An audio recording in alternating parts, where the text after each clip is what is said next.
O transformador talvez seja o equipamento mais utilizado em todos os setores, desde o setor residencial e comercial até as grandes usinas geradoras. Temos os transformadores, equipamentos eletrônicos, fontes de celulares, fontes de notebook, computadores. Temos até transformadores de uso residencial e comercial para transformar o nível de tensão. Temos transformadores de distribuição, até os transformadores das usinas elétricas e de outras usinas geradoras de energia.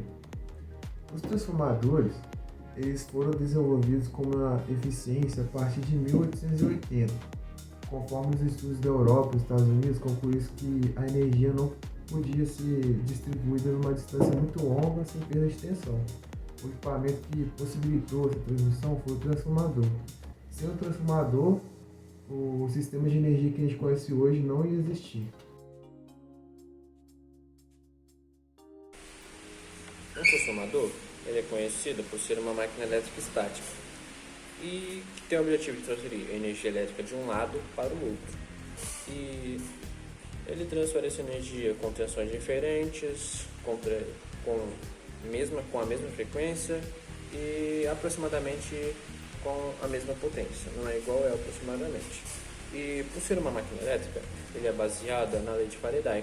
O que essa lei diz? Essa lei diz que quando uma corrente variável passa através da bobina primária do transformador, através do campo magnético é induzido uma força eletromotriz.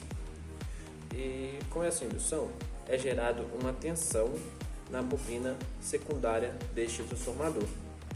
Eu vou exemplificar aqui um exemplo de um transformador explicando melhor o que acontece quando nós induzimos uma tensão variável na bobina primária de um transformador. Aqui está um desenho, um transformador. E aqui seria a bobina primária, a bobina secundária e o núcleo. Aqui eu coloquei uma corrente variável e essa corrente vai circular a bobina primária e vai gerar um campo magnético. E esse campo magnético vai ser variável. E por causa da tensão variável que vai gerar, essa variação da corrente na bobina primária vai variar o campo magnético. E pela lei de Faraday, isso vai induzir uma força eletromotriz. Isso vai induzir uma força eletromotriz. Aí vai vir. Aí essa força eletromotriz vai ser induzida nos terminais da bobina secundária.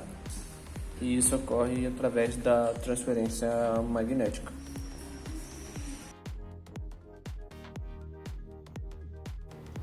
Agora, falando sobre os aspectos construtivos do transformador, nós temos o núcleo, os enrolamentos e os dados de placa. O núcleo do transformador ele é definido pelo sistema que forma seu circuito magnético. O circuito magnético é composto por colunas onde se montam os enrolamentos e as vigas que unem as colunas. Os espaços vazios por onde passam os enrolamentos são chamados de janelas de núcleo. Conforme a posição relativa entre o núcleo e os enrolamentos, os núcleos dos transformadores se classificam como envolvidos ou envolventes. No transformador de núcleo envolvido, a construção é mais simples e se adapta melhor a altas tensões, pelo fato da superfície isolada ser menor. Por isso é o mais utilizado. Os enrolamentos, eles constituem o circuito elétrico do transformador, são transformados por um condutor elétrico, comumente de cobre e também pode ser de alumínio. Os enrolamentos podem ser classificados em concêntricos e alternados, sendo que os concêntricos formam um tubo coaxial e apresentam uma única camada de enrolamento. Já os alternados são formados por mais de uma camada. O dado de placa é uma placa que fica no transformador. A placa disposta na parte externa do transformador é uma chapa metálica, que inclui dados como a potência aparente, tensão, frequência, fator de potência impedância percentual. Todos esses dados são grandezas nominais da máquina. E também são apresentados esquemas de forma de ligação e os diagramas, bem como todas as informações do fabricante. Agora nós vamos falar sobre as aplicações do transformador monofásico na vida real, para que ele serve. Basicamente, ele é utilizado para algumas funções. Uma delas é adequar os níveis de tensão em sistema de geração, transmissão e distribuição de energia elétrica. Também ele isola eletricamente sistemas de controle eletrônico do circuito de potência principal, ou seja, toda a energia transferida somente através do campo magnético. Também ele realiza o casamento de impedância, de forma a maximizar a transferência de potência. Uma última utilização dele que também é bem importante, ele fornece isolação entre as linhas de distribuição e os dispositivos de mediação. Os transformadores, assim como todos os componentes elétricos, tendem a ter erros e perdas que podem fazer com que seu desempenho seja prejudicado. Pensando nisso, os transformadores foram divididos em dois conceitos. O conceito de transformador ideal, que seria a base do funcionamento, que seria o transformador sem erros, ele seria perfeito. E o transformador real, que considera todos os possíveis erros que podem acontecer e entrega um resultado mais fiel à realidade. Como dito anteriormente, os transformadores ideais representariam o que seria um funcionamento perfeito dos transformadores, não havendo nenhum tipo de perda energética ou algo do tipo. Para isso, eles vão apresentar algumas características, como a potência de entrada ser a mesma da de saída, ou seja, no enrolamento secundário, as resistências dos fios do primário, as perdas magnéticas no núcleo por histerese ou corrente de Foucault e a fuga são consideradas desprezíveis, além da permeabilidade do núcleo ser considerada infinita. O transformador real, por representar o que seria a prática do funcionamento dos transformadores, vai precisar de elementos que caracterizem esses erros. Esses erros serão decorrentes da resistência dos fios e as perdas no núcleo por histerese ou corrente de Foucault serem consideradas, pela dispersão do fluxo, a permeabilidade ser finita e também, e claro, com esses erros, a potência de entrada já não será mais a mesma da de saída. Essas perdas por histerese podem ser diminuídas com a utilização de materiais com maior permeabilidade magnética. Já as perdas causadas por correntes parasitas pela constituição do núcleo de materiais de alta resistência e com o uso de placas laminadas.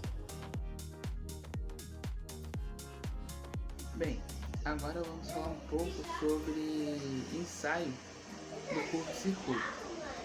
Esse ensaio consiste em medir a tensão, a corrente e a potência de entrada no primário, inicialmente com o secundário curto-circuitado e depois com o secundário em circuito aberto. Ele tem como objetivo medir as perdas nos enrolamentos, queda de tensão interna e definir os parâmetros percentuais de dispersão. Esse ensaio também é utilizado para determinar a impedância em série, que é igual à soma da impedância do lado primário com a impedância no lado secundário, que é refletida ao lado primário. Essa impedância também equivalente em série é relativamente baixa, pois tem uma tensão da ordem 10 a 15% ou menos para o valor nominal, que é aplicado ao primário, que resultará na corrente nominal. A baixa tensão de alimentação provoca uma baixa densidade de fluxo do núcleo. Assim, a corrente de excitação e as perdas do núcleo são desprezíveis. por último, aí a gente vai ter o ensaio a vazio. E o ensaio a vazio é basicamente realizado para a gente determinar que tipos de perda estão acontecendo em um transformador, mais especificamente no núcleo dele, né? Perdas por estéreis e perdas por correntes parasitas, né? Os objetivos principais dele, no caso, são determinar as perdas no núcleo por estérese e determinar a corrente em vazio, né? Aí também no ensaio em vazio, aplica-se a tensão nominal no lado baixo da tensão. Ou seja, nesse caso, o lado de baixa tensão é o primário do transformador. No secundário do transformador não há duas circulação de corrente. A corrente do primário tem valor muito baixo e é responsável somente pela magnetização do núcleo do transformador, né?